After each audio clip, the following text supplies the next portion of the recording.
l'hiver 2002, mon frère et moi, on s'est réécrit pour le ski fond. Puis on est allé en faire ensemble un peu partout. Une belle journée, on était à Forels, une journée parfaite, il était tombé ça, des têtes poudreuses, le soleil brillait, la température était parfaite, c'était magnifique. On est allé à un moment donné dans un petit sentier étroit, avec les conifères bordés de neige, remplis de neige de chaque côté, c'était vraiment intime et comme une carte postale. Et puis à un moment donné, Jocelyn m'arrête, puis il me fait signe, puis il me montre un pic qui était juste au bord du sentier, qui est en train de cogner sur l'arbre. Puis moi, petite fille de la ville, j'avais jamais vu ça en vrai. Je connaissais Woody Woodpecker, c'était pas mal tout. Alors, j'étais éblouie. Mon frère et moi, on se regardait avec le beau sourire, on était émerveillés comme des enfants. Et puis, cet été, quand mon frère est parti subitement, ça m'a jeté à terre, comme je disais. Je pensais pas pouvoir m'en remettre, tellement ça m'a fait peine. Puis, à un moment donné, le lendemain de son décès, on essayait d'aller promener notre chien, Olivier et moi. Puis, j'avais du mal à marcher tellement que j'étais encore très émue, très troublée. Et sans faire exprès, Olivier a dit quelque chose qui m'a fait éclater en sanglots. Et puis là, c'était pas drôle parce que je marchais dans la rue, puis je braillais, puis j'étais pas capable de m'arrêter. Puis en revenant vers la maison, j'ai trouvé ce bout-là, je l'ai. En revenant vers la maison, j'entends un genre de cognement assez fort. Puis je cherche des yeux d'où ça pouvait venir, puis j'aperçois un grand pic dans un pin chez mon voisin d'en face. Et je m'arrête pour le regarder. Il faut savoir que ma mère et sa grand-mère considéraient comme un symbole les oiseaux qu'on voyait dans des circonstances un peu particulières, alors un peu inhabituelles. Et là, en l'occurrence, un grand pic, c'est probablement l'oiseau à la fois le plus remarquable et le plus rare qu'on peut voir dans mon coin. Et puis, quand on veut voir des symboles, on en trouve. Hein? Alors déjà, voir un grand pic alors que je venais de perdre mon grand frère, j'ai vu un symbole là-dedans. Puis le pic picossait l'écorce, puis rejetait des gros morceaux. Puis j'ai vu un symbole là-dedans.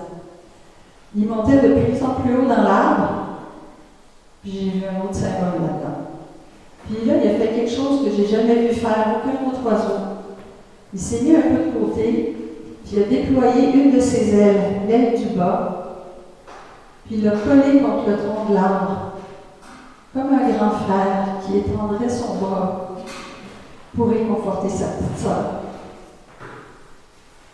Puis ensuite, il s'est envolé. Puis j'ai vu un autre symbole là-dedans. Mais il est allé se poser chez la voisine, dans un autre arbre tout près. Je le voyais à travers les feuilles, c'est un feuillu.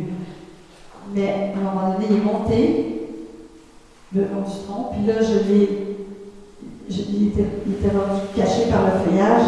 Je savais qu'il était encore là, mais je ne le voyais plus. J'ai vu un autre symbole là-dedans.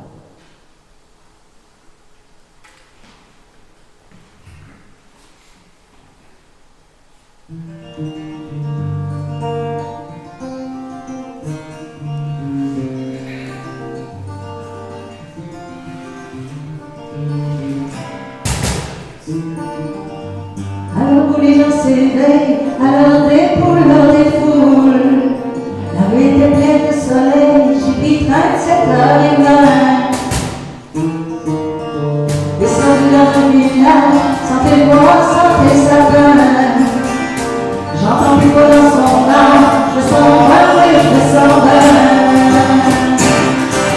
Laisse-moi pas venir en ville, tape-moi sur ma tête, dis-moi laisse-moi pas tranquille, dis-moi je vis.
des noms, tu sais pas les noms d'oiseaux. Je les connais pas par leur nom, comme un soir sans jumeaux. Alors les gens s'éveillent, j'ai monté jusque dans le bois, pour me laver les oreilles en écoutant le victoire. Laisse-moi dormir un peu, tape-moi sur ma tête de bois. Dis-moi laisse-moi tranquille, dis-moi que tu m'en es. Laisse-moi dormir un peu, tape-moi sur ma tête de bois. Dis-moi laisse-moi tranquille, dis-moi que tu m'en es.